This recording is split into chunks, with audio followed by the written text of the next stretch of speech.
Okay, we're going to use JSON inside of a little Xamarin project. So let's go ahead and click New Solution, Single View App, and let's call this JSON App or something similar. Now we have two options here.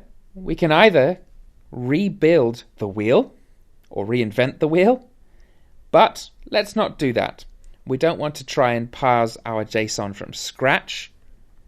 We can use something that's much more convenient. We can use a component. If you double-click the components folder, the Xamarin Components Store is presented, and then click Open Components Store or Get More Components. And we have various components that do various things for us. Inside of Search, let's look for JSON. And the specific component we want is json.net. This runs on Apple, Android, and Windows Phone, so it's highly useful for cross-platform applications. Once you've loaded it up, before you click Add to App, I just want to draw your attention over to the Versions tab. The Versions tab allows you to actually install a previous version, because sometimes I tend to find components do have errors in them, especially ones around Google Play services. So most of the time I tend to keep back one version unless I really need to be on the latest one. But with JSON we should be okay with 701. Go ahead, click Add to App. Now when you install a component, you're presented with this screen that has Getting Started, tells you the basics, it has some samples.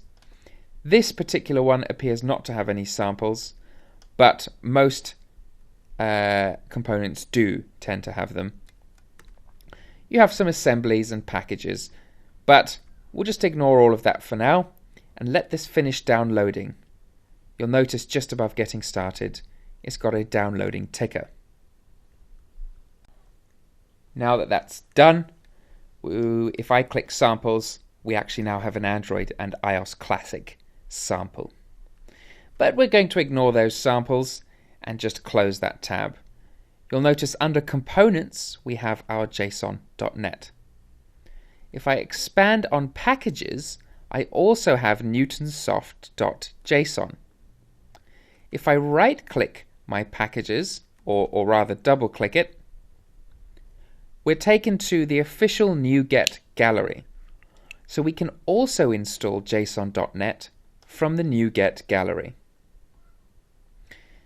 So that is an option for you. Again, if a component doesn't work, then by all means try and find it on the NuGet gallery. Okay, that completes the installation of a component in Xamarin. It's very easy. And before you reinvent the wheel in the future, always check the component store first to see if there's something that will help you out.